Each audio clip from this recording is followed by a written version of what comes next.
हमारे खून का ठिकाना कहीं नहीं, और उम्मत बचा के ले गया फातिमा का लाल। उम्मत बचा के ले गया फातिमा का लाल। नाना भी बेमिसाल, नवासा भी बेमिसाल। जरा मचल के बोल दे सुभान अल्लाह। आप तमाम आजाद, मुझे ऐसा लगता है कि आपकी तबीयत अभी ठीक नहीं है, बुखार में लग रहे हैं। इमाम हुसैन की मोहब्बत में बोल दें सुभान अल्लाह, और एक मर्तबा अपने माँ बाप की मोहब्बत में बोल दें सुभान अल्लाह। एक मर्तबा बीवी की मोहब्बत में भी सुभान अल्लाह बोल दें। बीवी वाले ज्यादा हैं, शेर सुने। मोहब्बत में हर बीवी गजल का शेर लगती है। तवज्जो चाहूं, कितने लोग समझेंगे। मोहब्बत में हर बीवी गजल का शेर लगती है। गुस्सा आ जाए तो बारूद का ढेर लगती है। बेशक, और शोहर को गुस्सा जल्दी इसलिए नहीं आता, बड़ा बर्तन गर्म होने में देर लगती है। वाह, क्या बात है, सुभान अल्लाह। बड़ा बर्तन गर्म होने में देर लगती है। और मैं आप आजाद को बता दूं, एक बीवी अपने शोहर से लड़ाई झगड़ा करके अपने मैके चली गई, और मैके जाने के बाद अपने शोहर को उसने SMS किए, और उसकी बीवी ने कहा था मेरी मोहब्बत को अपने दिल में ढूंढ लेना। जी जी, तवज्जो चाहूं, मेरी मोहब्बत को अपने दिल में ढूंढ लेना, और हाँ आलू और हाँ आटे को अच्छी तरह गूंद लेना। जी जी, ये कहा बीवी ने। और फिर दूसरा SMS किया, मिल जाए अगर प्यार तो खोना नहीं, प्याज काटते वक्त बिल्कुल रोना नहीं। बेशक। और फिर अगला SMS बीवी ने किया, मुझसे रूठ जाने का बहाना अच्छा है, थोड़ी देर और पका लो, आलू अभी कच्चा है। जी, और जी। फिर बीवी ने कहा मिलकर फिर खुशियों को बांटना है। मिलकर, तवज्जो चाहूं, मिलकर फिर खुशियों को बांटना है, टमाटर जरा बारीक ही काटना है। और फिर अगला SMS किया, कैसी लगी हमारी गजल बता देना, कैसी लगी हमारी गजल बता देना, नमक कम लगे तो मिला देना। जी जी, अब तवज्जो चाहें, शोहर का जवाब सुने। सुपर रिप्लाई, एक बहुत शानदार जवाब शोहर ने दिया और कहा था तुम्हारी अदा दिल को कुछ इस तरह भा गई, तुम्हारी अदा दिल को कुछ इस तरह भा गई, तुम्हारे जाते ही पड़ोसन खाना बनाने आ गई। जी जी, तुम्हारे जाते ही पड़ोसन खाना बनाने आ गई। तो हज़रात मोहतरम, अब वक्त की नज़ाकत को समझते हुए एक अजीम शान खतीब, जिसको हम और आप नहीं बल्कि पूरे भोजपुर के लोग पसंद करते हैं, जिनकी तकरीर सुनने के लिए लोग दूर दूर से आ जाया करते हैं, हज़रत को इन अशार के साथ दावत सुखन दे रहा हूँ, इन अशार के साथ दावत सुखन दे रहा हूँ कि ज़मीनो समा तुम्हारे लिए, मकीनो मका तुम्हारे लिए, चुनीनो चुना तुम्हारे लिए, बने दो जहां तुम्हारे लिए, दहन में ज़बा तुम्हारे लिए, बदन में है जा तुम्हारे लिए, हम आए यहाँ तुम्हारे लिए, उठे भी वहाँ तुम्हारे लिए, फिरिश्ते खिदम रसूल हिशम तमामे उलम गुलामे करम वजूद व अदम हुदूस व कदम जहां में आया तुम्हारे लिए। और सबब चले के बाग फले के फूल खिले, दिन हो भले लिबा के तले, सना में खुले रजा की ज़बा तुम्हारे लिए। बेशक बेशक। के हर एक कतरा ज़मीने कर बला का झूम कर बोला, सुभान अल्लाह। हर एक कतरा ज़मीने कर बला का झूम कर बोला। मचल करके कहिए या रसूल अल्लाह। या रसूल अल्लाह। के हर एक कतरा ज़मीने कर बला का झूम कर बोला, अरे कोई बच्चा अली असगर के जैसा हो नहीं सकता, कोई बच्चा अली असगर के जैसा हो नहीं सकता। और ये आखिरी शेर मचल करके कहिए या रसूल अल्लाह। या रसूल अल्लाह। के नवासे अपने जमाने में बहुत से हैं, नवासे अपने नाना के जमाने में बहुत से हैं। समझ में आ रहा है कि नहीं? मैं चल करके कहिए या रसूल अल्लाह के नवासे अपने नाना के जमाने में बहुत से हैं, मगर शब्बीर के जैसा नवासा हो नहीं। सुभान अल्लाह। नारे तकबीर, नारे रिसालत, फैज़ान हुजूर गौसे आज़म जलसे हुसैन आज़म जनाब मौलाना नाजिम साहब क़िबला, नारे तकबीर। मगर शब्बीर के जैसा नवासा हो नहीं सकता। दुरूद पाक पढ़ लीजिए। अल्लाहुम्मा रब्बु मुहम्मदिन सल्लल्लाहु अलैहि वसल्लम नहनु इबादु मुहम्मदिन सल्लल्लाहु अलैहि वसल्लम सलातुम व सलामन अलैका या रसूलल्लाह सल्लल्लाहु तआला अलैहि वसल्लम। आप हजरात मेरी तरफ तवज्जो दें। 10 या 15 मिनट का मुझे टाइम दिया गया है, इंशाअल्लाह जल्दी ही आपसे रुखसत हो जाऊंगा। अल्लाह रब्बुल इज्जत कलाम मुक़द्दस में इरशाद फरमाता है, वला तक़ूलू लिमन युक़्तलू फ़ी सबीलिल्लाहि अमवात बल अहयाउन वलाकिन ला तशऊरून। इस आयत मुबारका का तर्जमा आपने बारहा सुना होगा कि जो लोग अल्लाह के रास्ते में कत्ल कर दिए जाएं तो तुम उनको मुर्दा ना कहो बल्कि वो जिंदा हैं और तुम्हें उनकी जिंदगी का शुऊर नहीं। बातें तो बहुत हैं, लेकिन मैं आप हजरात से ये पूछना चाहता हूं कि आप हजरात मुझे बताइए कि इमाम हुसैन उम्मती हैं कि नबी हैं? आप हजरात बताइए, इमाम हुसैन उम्मती हैं कि नबी हैं? हर एक इंसान जानता है कि इमाम हुसैन उम्मती नहीं है, उम्मती हैं, नबी नहीं है। तो इमाम हुसैन मेरे आका के नवासे होने के बावजूद उम्मती हैं, हजरत फातिमातुज़ ज़हरा के लाल होने के बावजूद उम्मती हैं, हजरत अली के बेटे होने के बावजूद उम्मती हैं, हजरत इमाम हुसैन जन्नतियों के सरदार होने के बावजूद उम्मती हैं, नबी नहीं है। इन तमाम तर शहादतों के बावजूद इमाम हुसैन नबी नहीं है, बल्कि क्या है, इमाम हुसैन उम्मती हैं। अब आप देखिए कि नबी है नमाज में और उम्मती है हजरत विचार में। जी, नबी है नमाज में और नबी के नमाज में, उम्मती है नबी के ख्याल में।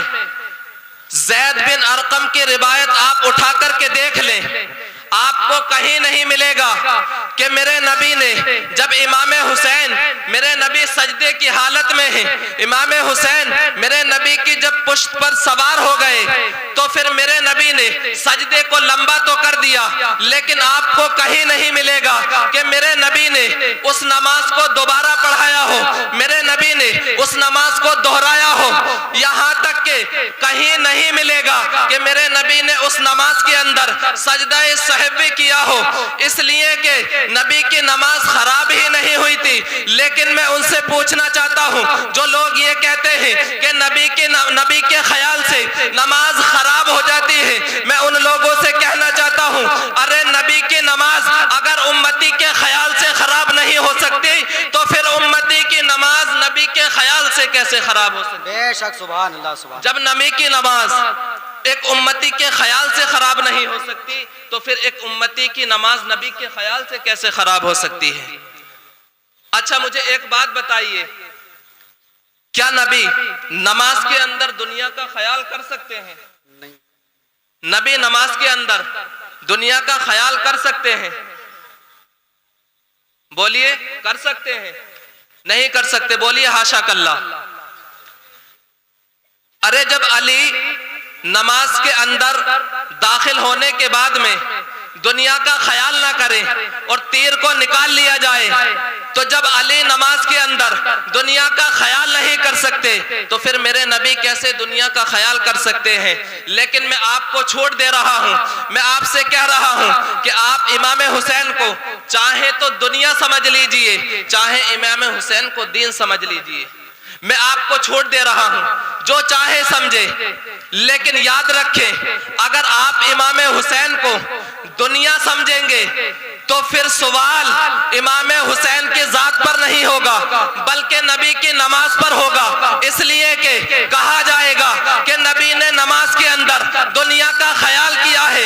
याद रखें अगर आप इमाम हुसैन को दुनिया समझते हैं तो फिर सवाल हुसैन के जात पर नहीं बल्कि नबी की नमाज पर होगा कि नबी ने नमाज के अंदर दुनिया का ख्याल कर लिया। तो ए इमाम हुसैन के मानने वालों, ए हुसैनियों, ए सुन्नियों, तुम वो ना कहो जो ये बद्दीन कहते हैं बल्कि तुम वो कहो जो ख्वाजा मुईनुद्दीन कहते हैं। दी हस्त हुसैन, दी पनाह हस्त हुसैन, हुसैन दीन है, हुसैन दीन की पनाह है। बेशक, सुभान अल्लाह, सुभान अल्लाह। हुसैन क्या है? दीन है, हुसैन दीन की पनाह है। लेकिन ख्वाजा गरीब नवाज, मैं आपको यही बात बताकर के रुखसत हो रहा हूं। ख्वाजा गरीब नवाज के बारे में आपने सुना है कि जब उन पर पानी को बंद कर दिया था हजरत, तो 1 मिनट नहीं लगाया था कि सारे अना सागर को अपने कासे के अंदर बुला लिया। 1 मिनट नहीं लगाया, सारे अना सागर को अपने कासे के अंदर बुला लिया। लेकिन आप इमाम हुसैन को देखें, इमाम हुसैन को देखिए, इधर सकीना अल अतश की सदाएं लगा रही हैं। लेकिन मैं कहना चाहता हूं कि ऐ मेरे इमाम हुसैन, आपके बेटे के बेटे, बेटे के बेटे 13, 14 या 15 बार कहिए, जब कहीं जाकर के ख्वाजा गरीब नवाज का नंबर आएगा, आपके बेटे के बेटे जब उन पर पानी को बंद कर दिया गया तो 1 मिनट नहीं लगाया और सारे अना सागर को अपने कासे के अंदर ले लिया। लेकिन ऐ मेरे इमाम हुसैन, फिर आपने ऐसा क्यों नहीं किया? ख्वाजा गरीब नवाज ने 1 मिनट के अंदर करामत को दिखा दिया और सारे अना सागर को अपने कासे में बुला लिया। लेकिन ऐ मेरे इमाम हुसैन, आपने ऐसा क्यों नहीं किया? हजरत सकीना अल अतश की सदाएं लगाती रही। ऐ मेरे इमाम हुसैन, आपने करामत क्यों नहीं दिखाई? हजरत अली असगर तड़प तड़प करके उन्होंने दम तोड़ दिया। आपने उनके खून को चुल्लू में भरने के बाद आसमान की तरफ उछाला। ऐ मेरे इमाम हुसैन, आपने उस वक्त करामत क्यों नहीं दिखाई? आपके भतीजे कासिम की जवानी को लूट लिया गया, आपने उस वक्त में करामत क्यों नहीं दिखाई? आपके नूरे नजर तस्वीर मुस्तफा हजरत अली अकबर की जवानी को लूट लिया गया, आपने उस वक्त करामत क्यों नहीं दिखाई? मेरा विजदान कहता है अगर उस वक्त में मेरे इमाम हुसैन हजरत अली की तलवार को दश्ते करबला के अंदर गाड़ देते तो सारा दश्ते करबला, सारा करबला समंदर में बदल जाता। अगर हजरत सकीना अपनी ओढ़नी को नहरे फुरात की तरफ उछाल देती तो सारी नदी का पानी हजरत सकीना की ओढ़नी में सिमट करके आ जाता। अगर हजरत अली अकबर आसमान की तरफ देख लेते तो अल्लाह रब्बुल इज्जत आसमान से इतनी बारिश बरसाता कि सारा इराक की जमीन सब्जे में तब्दील हो जाती। लेकिन ऐ मेरे इमाम हुसैन, आपने उस वक्त में करामत क्यों नहीं दिखाई? आपको किसी भी किताब के अंदर नहीं मिलेगा, किसी भी जगह के अंदर नहीं मिलेगा कि 1 सेकंड के लिए भी हजरत अली असगर को जमीन पर रख दिया गया हो। आपको किसी जगह में नहीं मिलेगा कि 1 मिनट के लिए भी अली असगर को जमीन पर छोड़ दिया गया हो। हजरत अली असगर गोद बदलते रहे, कभी माँ शहरबानों की गोद में जाते, कभी बहन सकीना की गोद में रहे, कभी फूफी जैनब की गोद में रहे, कभी फूफी सलमा की गोद में रहे, कभी भैया सज्जाद की गोद में रहे। और जब शाम का वक्त आ जाता, रात का वक्त आ जाता तो उन्हें झूले में लिटा दिया करते थे, उन्हें झूले में सुला दिया जाता था। लेकिन किसी ने भी अली असगर को जमीन पर नहीं उतारा, इसलिए कि सारे के सारे जानते थे कि अली असगर अभी छोटे बच्चे हैं, इन्हें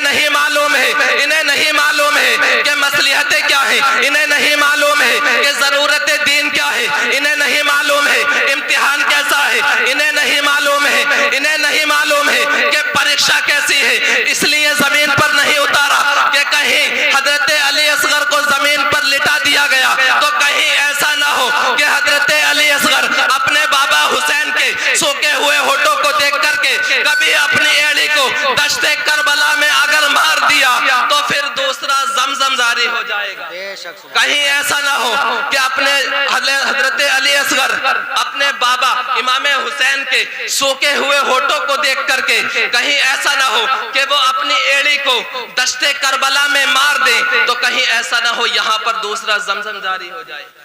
इसलिए किसी ने भी अली असगर को जमीन पर नहीं उतारा, लेकिन इन तमाम चीजों के बावजूद भी हजरत इमाम हुसैन ने करामत नहीं दिखाई। उसकी वजह क्या थी मैं आपको बता करके रुखसत हो रहा हूँ। उसकी कई वजह हैं, लेकिन मैं आपको एक आसान वजह बता करके रुखसत हो रहा हूँ। आप देखिए, ख्वाजा गरीब नवाज 1 मिनट में करामत दिखा दी, लेकिन इमाम हुसैन ने इतने सारे उनके खानदान वाले शहीद हो गए, लेकिन करामत नहीं दिखाई। मैं आपको बताता हूँ, हजरत ख्वाजा गरीब नवाज की ड्यूटी अलग है, मेरे इमाम हुसैन की ड्यूटी अलग है। ख्वाजा गरीब नवाज, मुझे आप बताइए, ख्वाजा गरीब नवाज हिंदुस्तान के अंदर क्यों आए थे? हिंदुस्तान के अंदर मेरे आका ने उन्हें इस्लाम फैलाने के लिए भेजा था, तो इस्लाम फैलाने के लिए मैं आपको बताना चाहता हूँ, इमाम हुसैन ने करामत क्यों नहीं दिखाई? अरे ख्वाजा गरीब नवाज ने करामत इसलिए दिखाई थी कि वो इस्लाम को हिंदुस्तान के अंदर फैलाने के लिए आए थे, और इस्लाम फैलाने के लिए करामत का होना जरूरी है, करामत का दिखाना जरूरी है। लेकिन मेरे इमाम हुसैन करबला के अंदर इस्लाम को फैलाने नहीं आए थे, बल्कि मेरे इमाम हुसैन इस्लाम को बचाने के लिए आए थे। तो इस्लाम को फैलाने के लिए करामत का होना जरूरी है, लेकिन इस्लाम को बचाने के लिए करामत नहीं बल्कि इस्तिकामत का होना जरूरी है। उन्हें इस्लाम को फैलाना था तो उन्होंने करामत दिखा दी, लेकिन मेरे इमाम हुसैन को इस्लाम बचाना था तो उन्होंने इस्तिकामत दिखा। बेशक सुभान अल्लाह सुभान। और कहा गया है कि अल इस्तिकामतु फौकल करामत, इस्तिकामत करामत पर भारी है, जैसे कि मेरे इमाम हुसैन ख्वाजा गरीब नवाज पर भारी। बेशक। इसलिए मेरे इमाम हुसैन ने अपने सारे खानदान को एक एक करके अल्लाह की बारगाह में कुर्बान कर दिया, लेकिन करामत नहीं दिखाई। बातें तो बहुत हैं, लेकिन वक्त की किल्लत है। इंशाअल्लाह फिर कभी मौका मिला तो बयान किया जाएगा। मैं तो अब यही अल्लाह की बारगाह में दुआ करता हूँ कि मौला तबारक व तआला, मैंने जो भी कुछ कहा है और आपने जो भी कुछ सुना है, अल्लाह रब्बुल इज्जत मेरे कहने में अगर कोई गलती हो गई हो या आपके सुनने में कोई गलती हो गई हो, परवरदिगार आलम उसे माफ फरमाए।